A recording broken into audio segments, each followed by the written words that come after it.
Hello, this is Anson with GameLeap, and in today's video we're going to be going over patch 13.18. There are a lot of buffs and nerfs in this patch that will affect solo queue in the next couple of patches. Let's go ahead and get right into this, starting off with Briar. Briar is a new release. This champion has a lot of very strange mechanics, and she's kind of feast or famine in how she plays. She's pretty similar to something like Warwick. This champion, in my opinion, is going to release with one of the lower win rates, just because her playstyle is very awkward, but more than likely, Briar will receive the Riot special, which is releases a little bit weak, gets overbuffed, and then is overpowered for a patch, and then goes back down into obscurity. But even if this champion does turn out to be overpowered, the removal of mythics will have a large impact on her, because she is kind of a champion that wants to build multiple things. On hit is decent on her, you can build crit on her and it's okay, and you could also build her as a bruiser. Basically everything works. So I don't think that we'll see anything conclusive for Briar until this actually happens. And if you want to learn a little bit more about champions in this list, I have hundreds of videos on the GameLeap.com website that you can access by going to the description box below and then signing up. I have spent hundreds of hours making the perfect courses for players like you.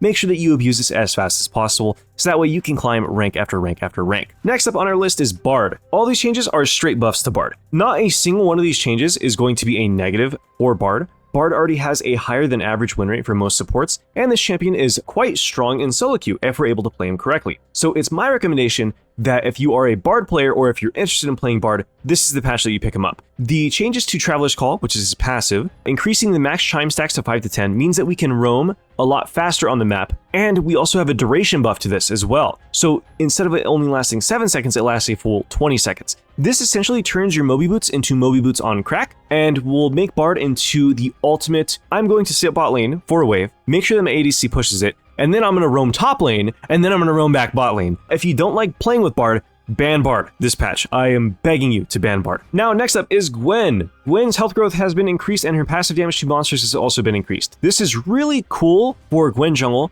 but it's also a buff to Gwen top. Gwen does not really have super good matchups into the majority of solo queue top laners right now. A increase to her health growth kind of helps that, because Gwen is substantially weaker in the early game than she is post level 6. So with these changes, it means that you're going to get one rotated a little bit less by that Camille. The Jax is going to trade you a little bit less hard. As far as the passive damage to monsters, I don't think that Gwen jungle is worth playing. If you're hoping that this is going to thrust Gwen into S tier, that's just straight up not going to happen. This champion will remain kind of weaker for sure, just because of the current meta of the game. Now, next up, Aurelia had her R cooldown decreased. This is a pretty decent buff for Aurelia's agency in the game. If you like playing Aurelia a lot in the top lane, this is primarily a buff for you. Overall, this isn't like a huge buff to Aurelia mid. It is, of course, a buff to Aurelia mid, but this is primarily going to affect her top lane matchups more. So if you like playing Aurelia top, this is a patch that I recommend that you play her for sure. This champion will go up a couple of tiers, simply because we'll actually be able to force fights and create leads where we weren't able to before. Now, next up, Jarvan's passive damage is decreased. I've seen a lot of stuff about this. For J4's passive damage being decreased by 2%, this change already happened once. This happened about a year ago. So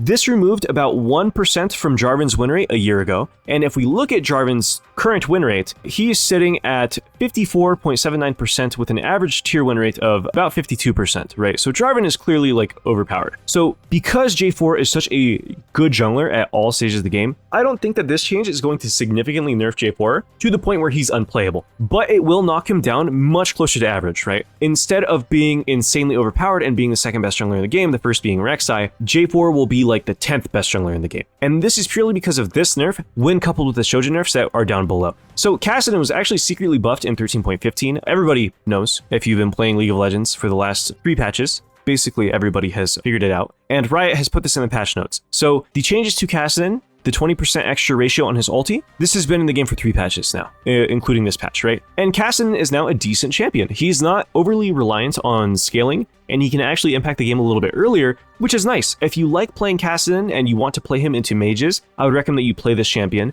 Next up, Kayn has been nerfed. The Darken healing has been adjusted. It's actually reduced for late game, which is nice. And the R damage has been decreased too, which is a nerf to the R damage healing. This heals you for 65% of the tooltip's damage rate. The tooltip's damage has been reduced, so it means that Kayn actually gets less healing here. This change, I think, makes Kayn less frustrating to deal with in gold, but when we play Kayn with the meta build right now, which is, a heavy reliance on like Shojin and Gore Drinker, once Kayn gets those items, he's going to be about the same. So if you're a Kayn player, there's nothing to be concerned about here. This champion will remain in basically the exact same tier as he was before. He's going to be really strong just because of the pure amount of ability haste and durability that's put in the game. Nothing to worry about here at all. Kennen has had his energy cost reduced on his E. It's been normalized at all ranks to being a flat 80, which it was only 80 at his max rank. And his Slicing Maelstrom has received a cooldown buff 2 scale down per level. This is kind of cool, but this won't solve Kennen's issues. If you are a Kennen player, you know how hard Hullbreaker counters this champion. If you play any sort of AP top laner, Hullbreaker is the bane of your existence. This won't make Kennen any more viable. However, if you're playing in an environment where people aren't likely to build Hullbreaker,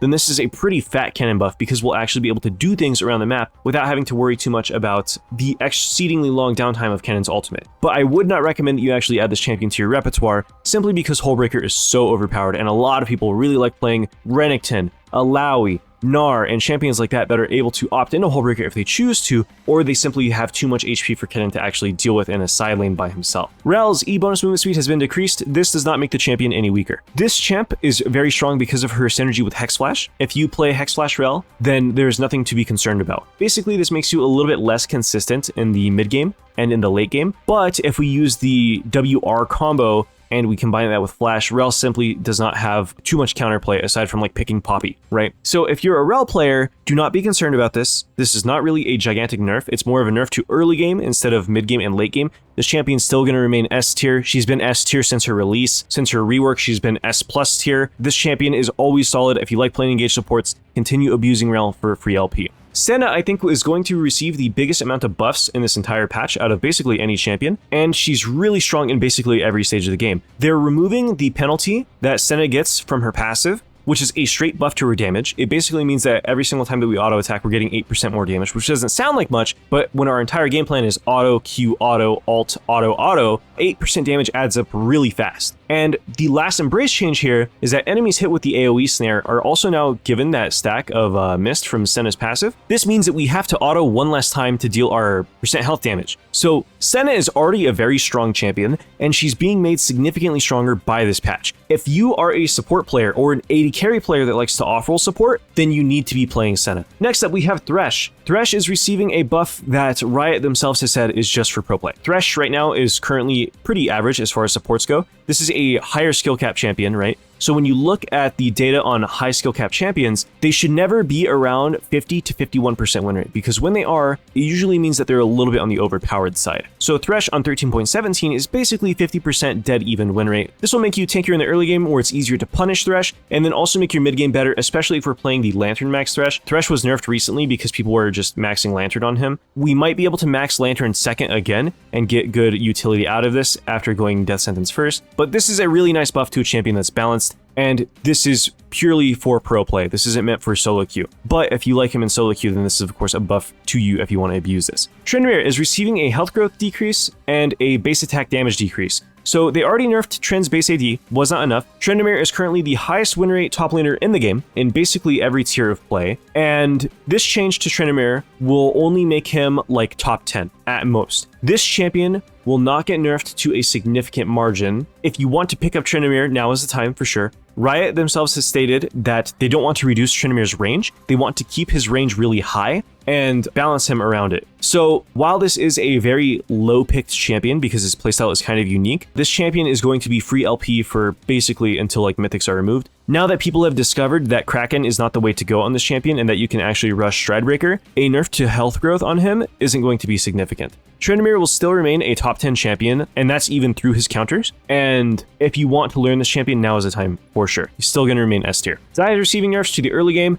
This does not matter to solo queue. If you are a solo queue Xayah player, it's irrelevant to you because AD carry doesn't really have a huge amount of agency in the early game. This is a slight nerf if we're using our E to wave clear. If we don't use our E to wave clear, it doesn't matter. The health growth change is neutral after level 6, and the base health nerf only matters if we're fighting level 1, which you don't do on Xayah anyways. This change will not make Xayah any weaker. If you are a Xayah enjoyer and if you like playing her because she's, kind of sleeper overpowered right now, continue playing her. This is overall not a big change to Xayah. Now we're on to Crown of the Shattered Queen. The change to this looks like a nerf at a glance, right? We're losing AP because the poise break from this is being removed. But in solo queue, you will get tagged by errant things, you will get tagged out of your passive all the time with this item, and thus you won't have access to the poise break mechanic, right? Crown is net buffed for the average player. We get 15 more AP flat, which is a buff to this item early game, but we're getting a reduction on the damage reduction, right? But it lasts a full second longer. This might seem kind of insignificant, but when we go in as a melee champion, people usually front load their hard-hitting skills, or they'll use a CC on you and then they'll use the hard-hitting skills immediately after, right? This is a buff to this situation in basically every way, shape, and form. If you are any sort of AP assassin or any sort of AP champion that wants to go in or even sit in the backline and prevent yourself from getting blown up, this is a straight buff to Crown. I recommend that if you're an AP assassin player, or if you like playing mages that are a little bit more susceptible to taking damage, that you try this out and see how it works for you. It's going to have a different playstyle, but overall, I think that if you are a proactive player and you like to go in, then the crown changes are very good for you overall. Next up, we have changes to Spear of Shojin. They nerfed it by 580. This does not nerf the item in a significant way. It makes it a little bit weaker, but Spear of Shojin got buffs that make it stronger as a first, second, and third item. Basically, it's nerfed if you build it later on in the game because they changed the scaling on the ability haste and whatnot, but the amount of HP that it gives is more significant than losing the AD. And this item is still, I suspect, going to remain the highest win rate first item on most bruisers, or the second highest win rate second item on bruisers that can't itemize at first. So if you like Hecarim and if you like J4, first item Shojin is going to be a little bit nerfed, but it's still probably going to be stronger than any other alternative, and I suspect that this item will get nerfed again next patch. Static Shiv is receiving changes to give it more AD, and they're reducing the minion damage on it. This is not a significant change to nerf this item. If you like playing Shiv, then you'll still continue playing Shiv. A lot of the champions that like building Shiv have built-in wave clear anyways, right? Sivir has her W, Xayah has her Q. This just means that it's going to be a little bit nicer on the champions that auto-attack a bit more, but the item is still going to be problematic, and if you like playing Static Shiv, then it's fine for you. The nerf is not significant enough to warrant you not building the item. It's still going to scale pretty well, and it's going to be, of course, like the best in slot pushing item. Stormrazor got a 580 buff. This is kind of weird, because when we compare Stormrazor to Kraken Slayer is always going to be a stronger first item until Kraken Slayer is nerfed. The extra AD is a buff to Jhin, because Jhin is the only champion that still builds Stormrazor for the most part, right? Jhin is the only viable champion that still goes Stormrazor as a first item. This doesn't really solve the issues with the item. It's still, you know, it's kind of mediocre compared to Static Shiv, and it's weaker than Kraken Slayer. So I wouldn't recommend that you actually build this item. If you're playing Lucian or something similar, rush Kraken Slayer. If you're playing Ashe, go Kraken Slayer. If you're playing Vayne, Kraken Slayer is still really strong. Stormrazor is not going to receive a significant amount of work until they remove mythics, in my opinion, and this item will remain really weak. Anyways, this was Unsung with GameLeap. Thank you all for watching, and I hope you all have a wonderful day. I'll see you guys in the next video.